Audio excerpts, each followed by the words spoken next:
So we were at, I think, number 6 on homework 1. I mean, you can find a copy if you can open Canvas. There's a PDF version of homework 1 with all the questions. If you want, you can open it up with you, but you don't have to. So. Can we start from 5? Yes.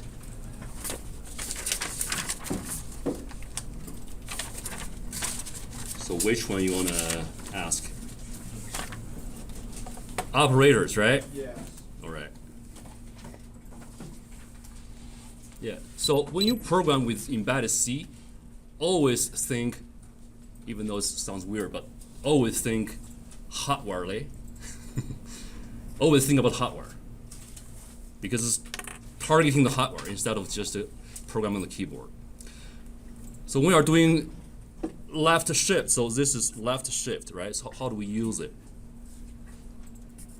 It's very simple, just A and do this. It's shifting all the bits in A to the left by 1 bit. Okay, and this one can be a number, can be a variable, doesn't matter. If you have a variable, let's call it lowercase a or something else, and you have a number stored in that variable, you can put a variable here, it doesn't matter. So you can, it's basically shifting all the bits to the left by some certain number of bits.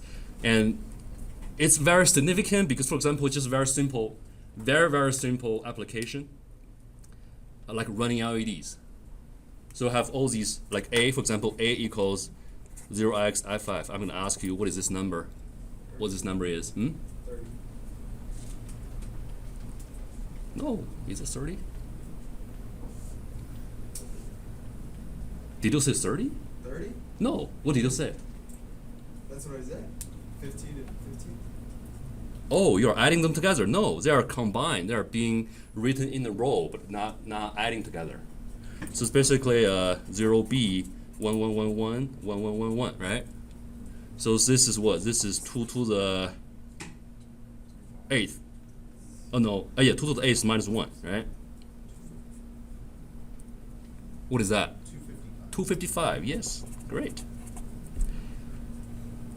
So it's 255. So for example, if I shift this number to the left by 1 bit, what am I getting?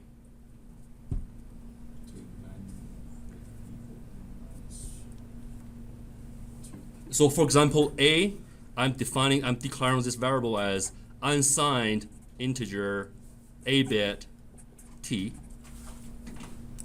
So T stands for type. This looks weird compared to C++. But this is the way we define a certain width for the variable. It's the unsigned integer, A bit underscore type. It's a type. So this type of variable is a bit only. If you shift everything to the left by 1 bit, are you having 9 bits or 8 bits still? Still 8 bits. So where is that MSB going? It's gone. No, it's not going back. It's not coming back.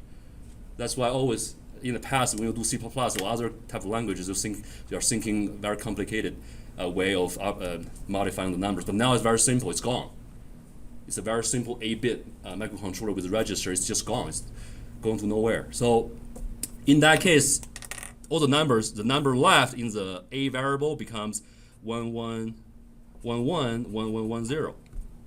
So whenever everything is being shifted to the left by one bit, it's directly putting a 1 to the LSB. Okay, 0, yes. 0. So eventually you are getting what? 254. In hex? Yes. All right. So if you directly connect all these pins, all these numbers to us, like for example, the E port. So in our Arduino kit, we have an E port, but in the Arduino Uno, there's no E port. It's probably just A and B ports because it's less number of pins. Like A and B ports, these are all 8-bit ports. They're only like A pins for that A type port. So in that case, if you assign A to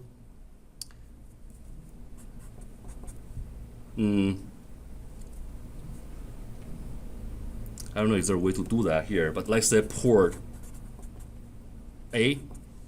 You can do that in Arduino actually. So port A represents all the 8 bits. All the 8 bits of port A. It's basically, I don't know where that is, I couldn't remember that, but it's somewhere, okay? For example, it's just 8 pins. So that's why when programming embedded C, you always think about hardware. So whenever you assign everything in this variable to port A, so you are basically giving F and E, so it's 4 ones and 110 to the pins accordingly. And if you do a shift, it's going to turn off this LED if you connect this one to a LED. I just send it check. Why do we connect the resistor to the LED? So light visible. Yes, it's limiting the current, right? What's the typical value for the resistor for the LED? It could be 100, 200, but 1K will be probably the upper limit. It's gonna be a little bit dim. So usually, current limiting resistor for the LED is usually like 300 to 1K. If you want the LED to be brighter, you can choose 300. If you want it to be dimmer, you can choose 1K, but never like 1.5K, 2K. It's very rare. Okay. So if you connect all the pins to LEDs,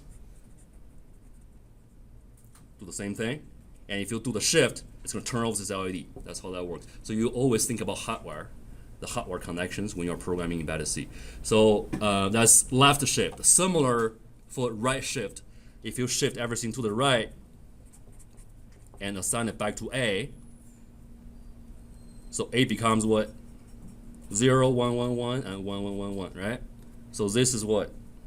OX what? So after this class, you will be very familiar with all these binary numbers and convert back and forth. This is going to be 7 and F. So we're going to use hex numbers a lot because it's shorter than binary numbers.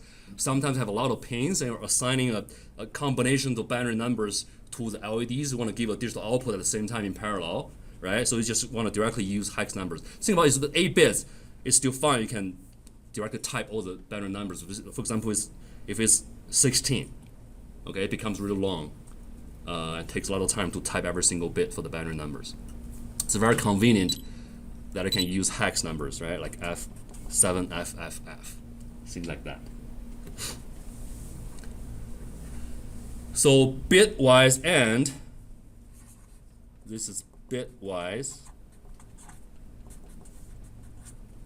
You probably have never used that in C++, since we don't really open up the cover of the tower of the desktop and directly interface with the pins of the CPU over there, right? But here it's basically the CPU you can see on the board. You can directly interface with it. So we are doing bitwise AND. If you have a 1, 1, 1, 1, 1, 0, 1, 1, 1, like that, something like this as a original number, for example, A. And if you have a mask, it's called a mask, which is 0, 0, 0, 0, 1, 1, 1, 1. And you are trying to do a bitwise AND operation, so you can type it as A and mask, which is another variable, and you assign it back to, or assign to B, for example. And you are getting a number which is having a bitwise AND operation for all the bits over here. So B becomes all zeros for the upper 4 bits, and nothing is going to change for the lower 4 bits. That's another very simple, very important concept, and also very it's an essential way of modifying the numbers in embedded systems. Sorry, I'm wrong. Yeah, I'm right. It's because 1 and anything is still that thing, right? It's not changing that. So for the mask, if I'm doing this operation, what is the goal? What is the goal of doing this operation? To truncate it, or just to keep the right half. Yeah. So it's actually resetting the upper 4 bits. So 4 bits is called a nibble, right? So it's resetting the upper nibble, and just keeping the lower nibble here. Yeah. And this is called a mask. So why does it only change the first half and not the second half? If it's doing an AND operation, so 0, you design the mask in this way, the zeros, and with any number will reset it, will give a 0 as a result. Oh, okay, because we're like using like an AND gate for this then, pretty much? For ones, it's not changing the output of the AND gate. Yes, the AND gate is AND logic. Okay. Mm-hmm. It's actually AND gates for every single bit over here. So what about OR? You will do a OR logic. Let me ask you one question. It's a very similar question on the homework assignments. So for example, I have a number here, OX, no matter what that is, okay? If I want to keep the upper 4 bits and reset the lower 4 bits, what should I do? Use the AND. You can use a bitwise AND. So what the mask should be, keeping the upper 4 bits and resetting the lower 4 bits. Have zeros. 1, 1, 1, 1, right? It's keeping it. AND logic is not changing the result, still 1, 0, 1, 0. But resetting the lower 4, just do this. Okay? If I want to steal the same number, and the goal is to setting, so keep in mind in logic, resetting is putting it into zeros, right? Setting is giving a 1 to every single bit. So it's setting and resetting. Setting is giving a 1, resetting is giving a 0. So if I want to set, these 4 bits and keep these 4 bits unchanged, what should I do? Or it. Bitwise OR, it's a bar, okay? It's a bar, it's not an L. It's a bar is on the top of the enter key on the keyboard. It's a bar, it's a bitwise OR, and the mask should be what? 0, 0, 1, 1, 1, 0, 0. Are we getting that? Any questions on this? Okay, review this if you don't understand, okay? It's recorded. So doing an OR, bitwise OR, so you can set these 4 bits, but keeping these 4 bits unchanged, okay? Similar to other operations, it could be, this is bitwise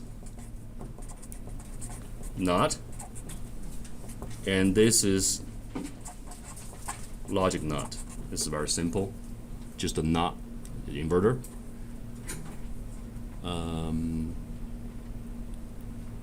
Okay. So if you see something like this, what does it mean in C, embedded C? It's very similar to C++. It's a comparator. The comparator? Or it's like less than or equal to. Mm-mm. No? Oh yeah, actually it is. Yeah, It yeah, checks, that's right. And then it returns true or false. That would return true all the time, right? Mm-hmm. This is actually true, right? Because it's less than or equal to A, so this is true. And for this, will be different. This is comparing, but this is different. That would shift A by Yeah, this shift is A by A positions to the left, and then set A equal to that. same. So A being shifted by A bits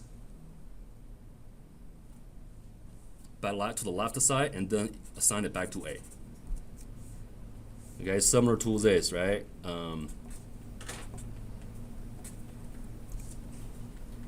So this is A equal, so A plus 1 assigned back to A, right? Okay. Any questions on this?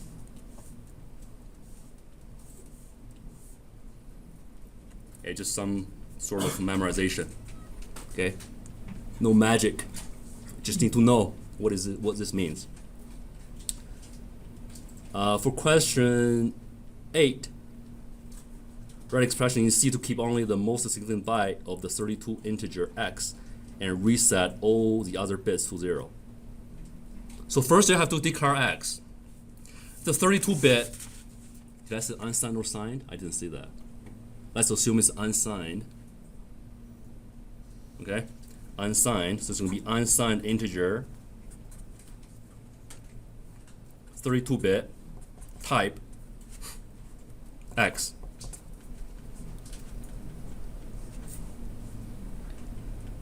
And X equals X what? So it's trying to keep only the most significant byte. 32 bits, right? You have how many bytes? 1, 2, 3, 4. 4 bytes. So if you put an OX in front of it, it's going to be 4 hex numbers, right? 8. Oh, 8. All right.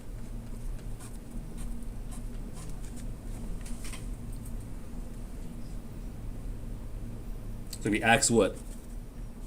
So it's going to keep the first byte. No, sorry. First byte is here. Is here, right? It's here. That's the first byte. I'm sorry. This is the first byte. Because every single box is one nibble, right?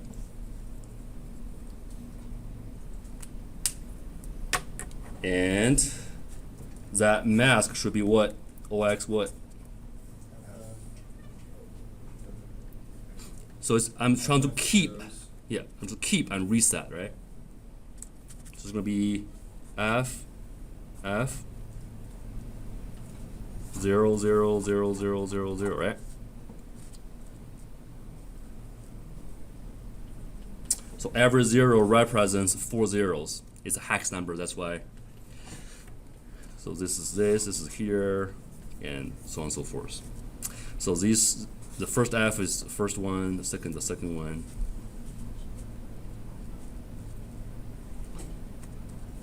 All right, makes sense? Any question on this? So there might be some quiz questions in the future. If I'm asking you to keep some of the bits, it probably won't be very clean like this. You have 4 bits. 4 bits is probably some of the bits in the middle. It's very common actually. There'll be some bits in the middle, similar to the example over here, right? You're gonna keep that. Then you have to combine the 4 bits. Okay. Then you look at it. This hex number becomes 3 and what? So the mask of this one is OX3C. Okay, keep in mind. So most of the time you're looking at the bits and write it down first, and then you combine the 4 bits and then write down the hex number for coding.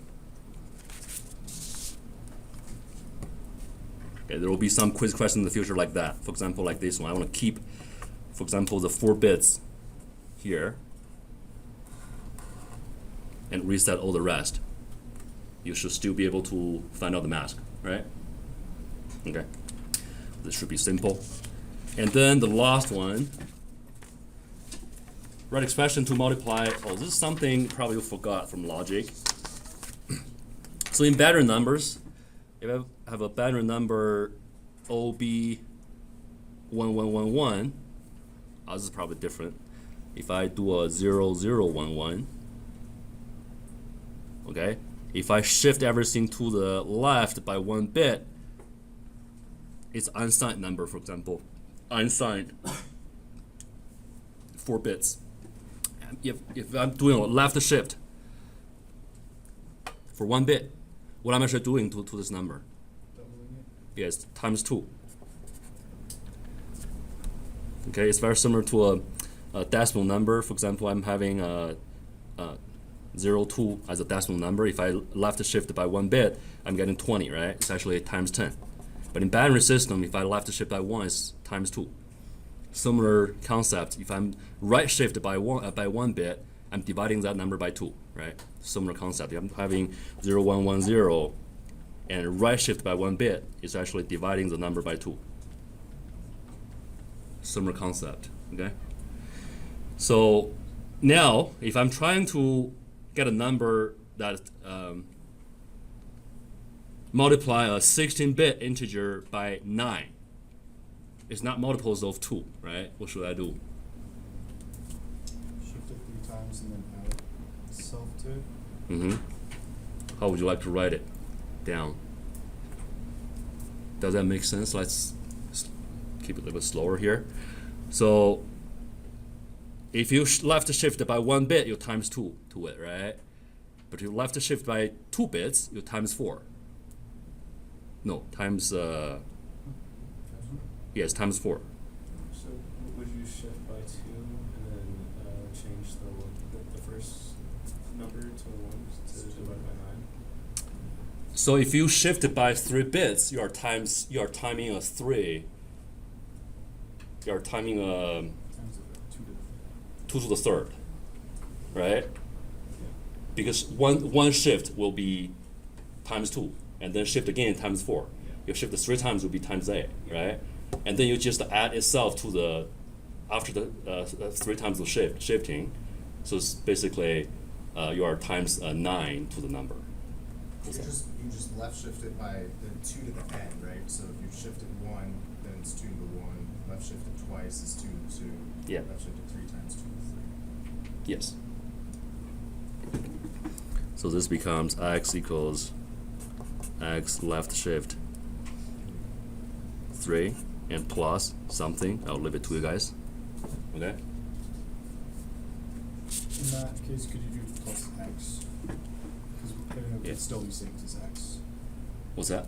Like doing that shift, it doesn't overwrite x yet. It's not until you use the sign out. Exactly. that you overwrite Yes, x. yes. Okay. But shifting is not directly replacing everything in It's x. not like in place. No. It's a good question since I experienced that last year, and I figured out, oh, it's not changing. It's not changing it, which is good. All right.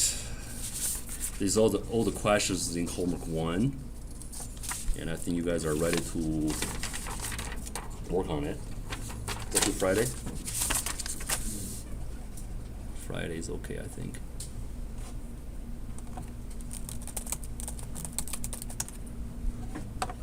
Do you have a specific way you want us to turn that in? Like, do you want us to fill out the like homework PDF that you gave us? Yeah, did I specify that in Canvas? I think I did it. It's probably Is it for. in the syllabus? I don't know. No, I mean there's a. I specified that in Canvas. I think I said it's probably for homework assignments. For this one specifically, it should be a PDF being uploaded to Canvas. Something directly grid over there. But for the in class, for this hard copy, I mean, I don't want you guys to take a picture and scan it. I think it's just hard copies being turned in. I think when is that? Wednesday next week. This is hard copies. So if you go to Canvas, you should see the instructions for how to turn it in. If I didn't do that, you just email me. I should be able to fix that right away. Okay. Okay. So let's move on to the C programming instead of just the logic. And this pretty much covers all the logic you need for programming Arduinos.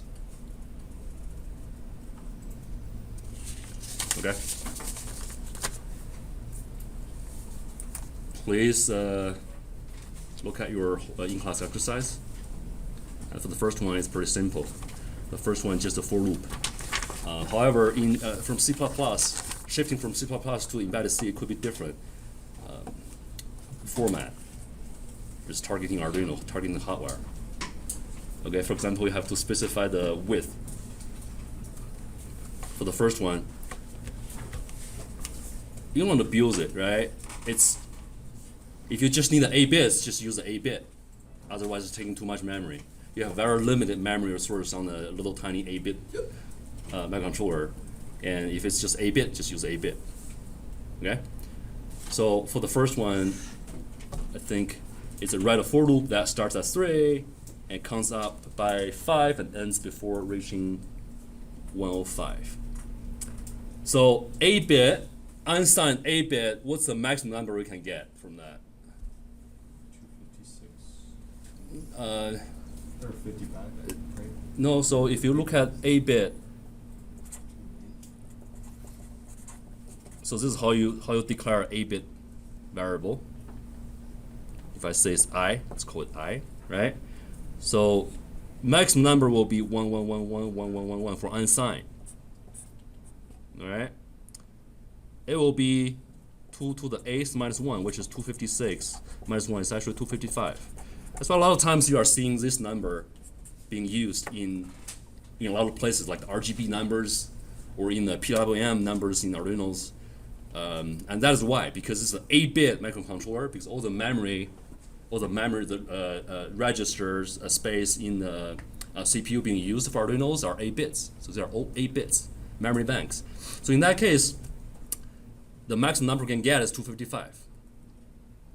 Because this 0 is from 0 to 255, so totally 256 numbers.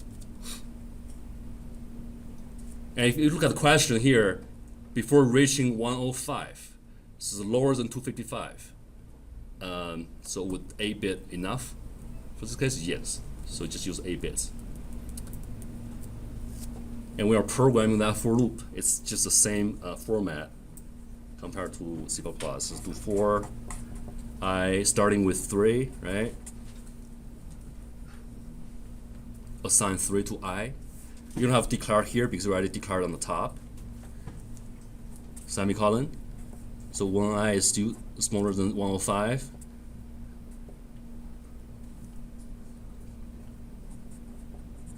I plus equals 5, which is I plus 5 assigned back to I. Same thing. And people just want to be very concise when writing C. So it's I plus equals 5.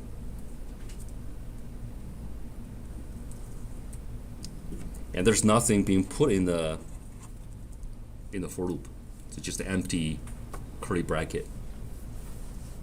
Nothing to be done in there. The second one is write a for loop that counts down from 80A to no less than 42 by 2s. The deducting 2 from each loop. And I have to know one thing here, as will be used for the following questions. So for this one, when this 5 is being added to I, when that happens. So this is instruction. Whenever it's being executed, it has an order, certain order, right? So it's doing it's checking I, it's giving a initial value to I first, and then checking and comparing, and then what? Then adding I to it first, or executing whatever in here first. It could be important sometimes.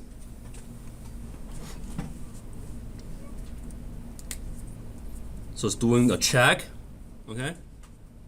Whenever it gets in the for loop, so the for loop is going back and forth, it's keeping there, right, until it unsatisfies the condition. But whenever it satisfies, it's keeping going into the for loop back and forth, right? And then it checks, run the code here, and then do this addition. Keep that in mind. It's doing this addition afterwards. So it's doing this first, and then going to here, and then go back to here. So this is being added to I afterwards. Does the I can't remember if it's just a C++ thing, but you can do like the plus I? Yes. Is that a C embedded So I plus, right? It's just plus 1 to it, but now you need a different number. But Yeah. then you can also do like the plus I, where you put the plus before the I. And Oh, yeah, it'll yeah, run that that's right. before you into the. Hmm. And I can't remember if that's a C++. Yes. only thing. Yeah, that exists in C++. I remember that. Yeah. I rarely use it. If you are interested, you can try it, see what's going to happen. It probably more options. You want to add it before executing the code in the for loop, or you want to just do it after. But I think if you just do this, this is just the most common way to adding a number to I, and this will be added afterwards. Just keep that in mind. Good question. So what about the second one? You can start writing on the paper, okay? So I have to declare it first, and for I, so I will be what? 88 first, right? And when I is no less than, which means it's larger than or equal to, right? Larger than or equal to 42, and then I minus equals 2, or you can do I equals I minus 2. And there's nothing to be put in the curly bracket. Is that clear? You are not turning in the in-class exercise today, so If you couldn't follow, go back to watch the video, and I'm pretty sure most of you can put it on the paper. So this is just a bonus for attending classes. That's why I want to keep you guys attending classes is important. That's why I give you guys this in-class exercise. Okay. And I will be able to grade it and give you feedback on that as well. So it's a lot of time commitment for me, which is fine. So the third one is totally a hotwire question. You'll never see this in C++ without programming on the keyboard. So several very important basic concepts over here, and this is a resistor. If I put a 10K here, you should immediately know that the name of the resistor is what? As a 5 volts is the logic power supply, which is VDD, right? VDD, 5 volts for the power supply. And I'll have a push button. This could be a switch, could be a push button. And you use a push button on our Skyboard a lot in the semester, but let's just assume that this is a push button. When you push it, you can turn it on, you can switch it on. So you are making a connection from this point to this point. But now I'm using this point, which is right before that switch, and it's called D-in, it's data in. Data into the microcontroller. This is Arduino board. It's one of the pins I'm using on the Arduino board. It's a digital input. So first, what's the name of the resistor? Everyone should know that before you do any interviews with any companies. What's that? Sure? You've been working with me for 2 years. The load resistor? Huh? Load resistor? Low risk? No. Come on, anyone. All right. So, No. Jesus. So we have to know this. Okay, this is so basic. It's pull up. Why is pulling up? Yes, VDD. So if I have a 300 ohms instead of 10K, it won't be called a pull up. Why is that? Because whenever, so before I switch it on, if I have a 30 ohms instead of 10K, it's actually consuming a lot of current from the power supply. It's keep streaming current into this pin, which is not helpful at all. We have a 10K, it's limiting the current, and what's going on is this circuit is equivalent to this 5 volts, because this VDD here is basically a power supply, it's a battery, right? And it's grounded on the other terminal. It's not being displayed here, but you know that this is a battery. So here's a 10K resistor, it's a pull-up resistor, and then it's connected to the D-in. And before we switch it on, the D-in is not shorted to anywhere. So what's the voltage at D-in? What's the voltage here? You can see. There's disconnection, nothing. Hopefully no one think this is 0 volts. So what's the voltage here?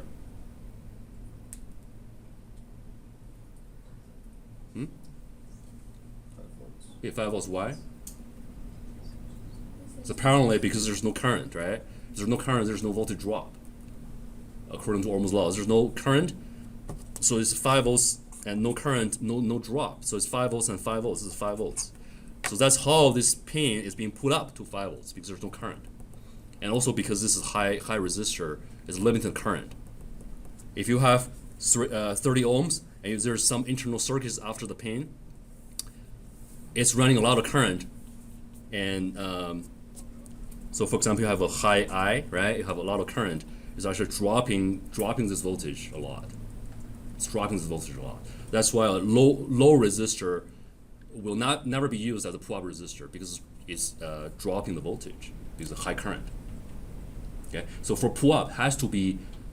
Sometimes you see a 2K, because on the Skyboard we use the 2.2K, but never use anything lower than that. But usually I don't use anything lower than 10K. But seems like a lot of people want to use 2K, 5K sometimes, which is fine. Another quick question. So if you use a lower resistor, but not this low, okay, a slightly lower resistor here as a pull-up resistor, what's the benefit of that? Think about any of the Circuit 1 series you have learned. Definitely you'll see pull-up resistors at 2K, 2.2K, 5K. but not 10K, okay? Since it's always pulling up, why not just using 10K all the time? So what's the benefit of using slightly lower resistor for the pull-up resistor? Will the voltage speed reach faster? It will be faster, yes. Because lower resistor will give you a little bit higher current, but not that high. A little bit higher current. You are thinking about all the circuits over here. What you have in the digital circuit is a huge integrated circuit. It has like millions of transistors in the chip. So there are a lot of, it's called parasitic capacitors. We learn time delay in VLSI, but there will be a lot of caps either on the cable and a lot of circuits over here, capacitors. So you are basically, when you are toggling this line, you are basically charging and discharging the caps. Okay, it's basically like you are having a pipe, and you are filling in and pumping water out from the bucket, right? You have a certain size of a bucket, either here or here. If you have a bigger pipe, you can charge and discharge the water from the bucket more efficiently. So if you have a slightly lower resistor, have a little bit higher current, so you can charge and discharge the bucket or capacitors in the circuit more efficiently. You're able to run this digital circuit or the digital signal at a higher frequency. For example, you're expecting like 400k hertz. So 400k hertz for regular digital communication protocols or communication ports is considered pretty high. And usually 400k you can see in I2C. Oh no, actually. SPI. I think I2C could be somewhere around 40k hertz. Sounds really low, right? But usually for embedded systems, 400k is already pretty fast for pin-to-pin communication. So that is why when you are dealing with I2C ports, we're going to learn a lot of sensors using I2C in the future, like temperature sensors. They don't really demand really high speed. So we usually have a 40k hertz or 100k hertz, for example, for that. And a lot of times, if you want to increase the speed of the communication, you can reduce the size of the pull-up resistor for that port. Just something important to know, okay? So if I push the button, if I push it, make the connection here, what's going to happen to D in, to this pin? If I push the button, short circuit to ground, right?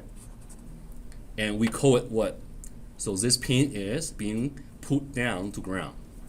That's a professional way to say it as an electrical engineer. So it's being put. So this pin is being put down to ground. So you're saying, hey, this is not being disconnected from this pull-up resistor. Why is it not being put up anymore, any longer?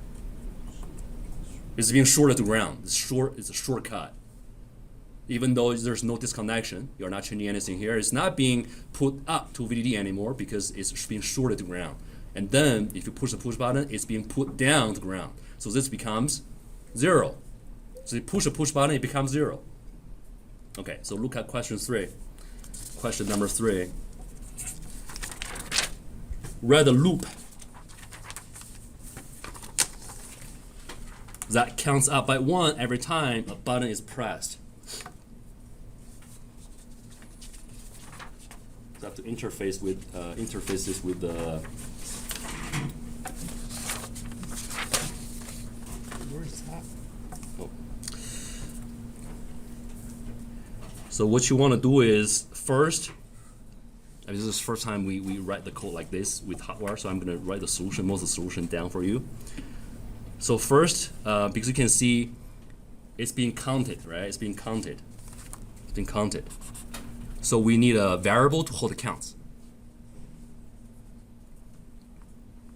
Assuming that we are not pressing that for like over 255 times, so we just use unsigned integer, 8-bit. Let's name it count,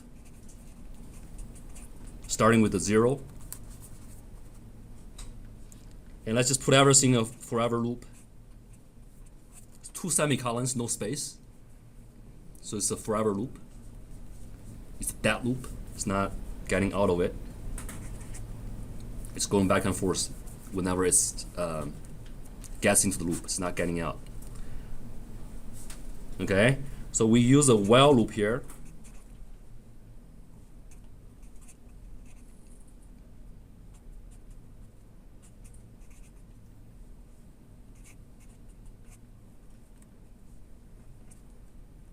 So this semicolon is very important. And we directly add another while loop.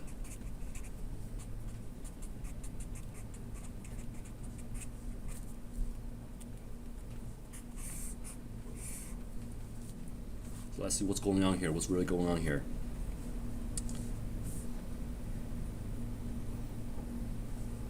One thing you need to know, which is the push button is a mechanical component.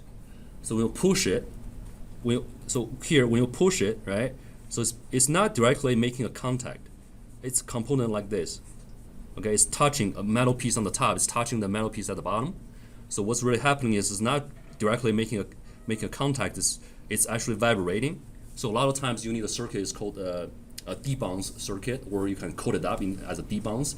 But for just to simplify everything, we are not putting any debounce circuit over here, and because it's working really well, so we don't have to. A lot of times you need to, but now for this type of circuit is really simple. It's not really happening, so we can ignore that debouncing or bouncing back and forth effect. So we are not debouncing it, which is fine. So what's happening is when we press it, so when it's getting into the loop, it stays at this while loop, because before I push it, this one is being put up. It's a true, right? It's a 1. So the in is actually true. And the thing is, if I directly put a semicolon right after this statement, for the regular while loop, you probably have done this a lot in C++1. You have a condition here, right? And have a semicolon. You have a curly bracket, and you put a semicolon after the curly bracket to end it. But now we are not doing anything. It's just staying there. So what's happening for the CPU is keeps taking out this instruction from the memory. It keeps checking this condition.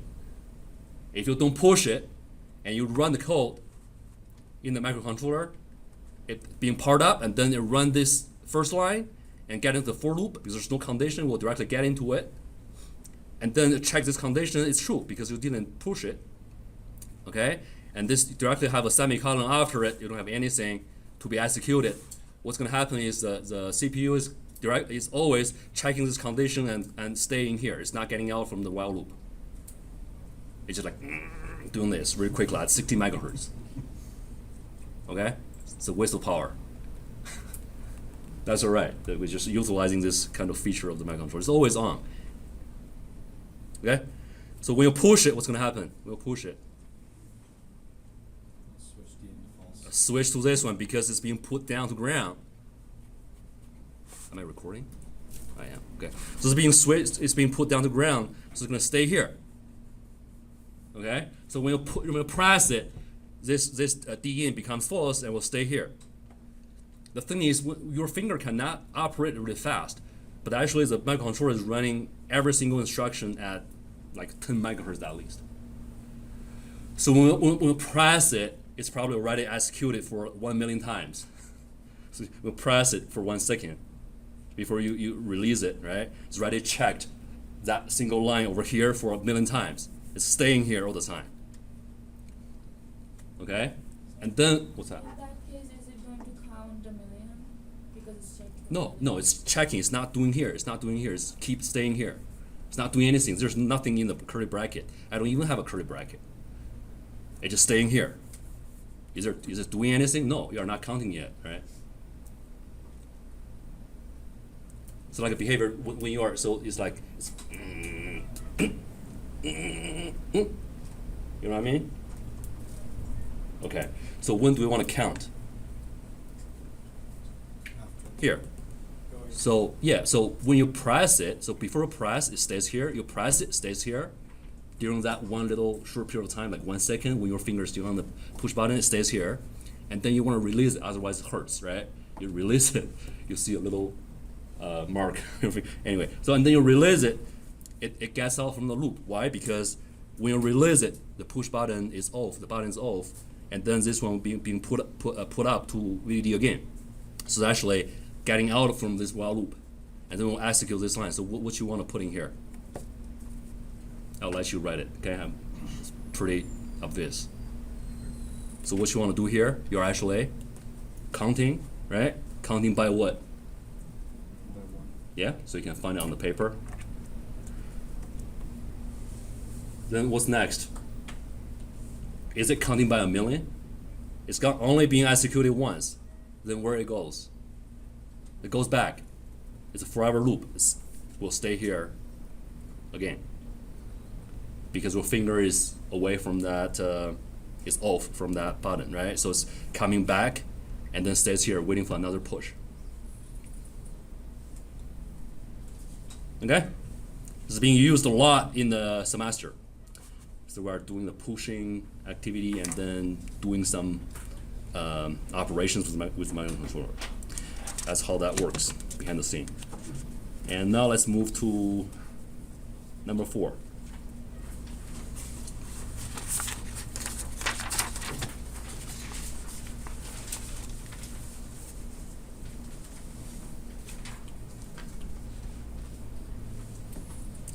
So keep in mind, sometimes we say overflow. We just keep abusing that word. We see overflow here. It doesn't mean the overflow of the tools complement. We explained the tools complement overflow on Monday, but whenever sometimes we also say overflow here, it means it's just getting bigger than whatever this byte can hold, and then it resets itself to 0. So which is, when you have a number like count, for example, this variable is 8 bits. So whenever this counting from 0 up to the maximum this variable can hold, it's 8 bits, right? Because it's an 8-bit unsigned variable, it cannot hold anything more than 8 bits. So whenever it reaches this FF and it's adding 1 again to it, it directly goes to 1 and all zeros.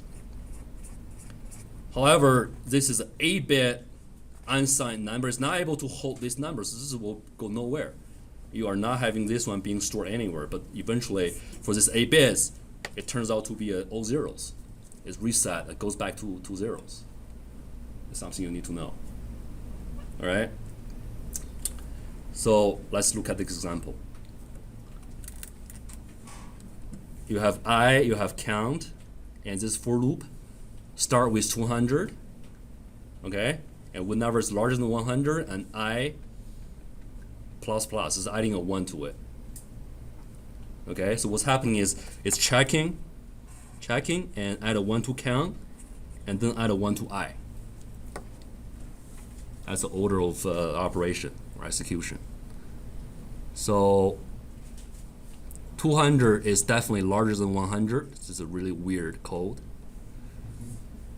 It satisfies.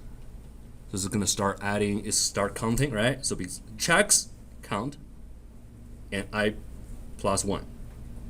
So after the first round of execution, what is count? What is I? That's 201. Yeah. Counts 1. Yes. So when this one cannot be satisfied. So let's say this, okay? 200, add a 1, 201, until what? 255. Then what's next? 0, okay? And then what? Keep adding until 99. So 99 still satisfies. Oh, sorry. Just stop. When it hits 0. Oh yeah, it just stops. That's right. Stops at 0. So how many? So what the counts becomes eventually when it stops. So you are having a 2. 56. Yeah, 56. Because you start with 200, you can consider this as 0, right?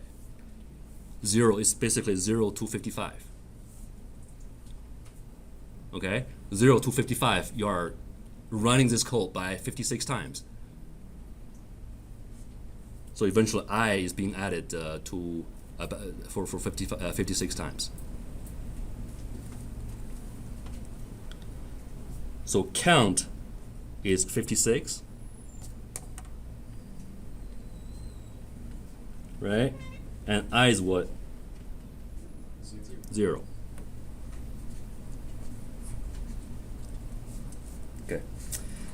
Let's move to the next number. Oh, we're running out of time. So we'll start. We'll keep working on the rest of the problems over here on Friday.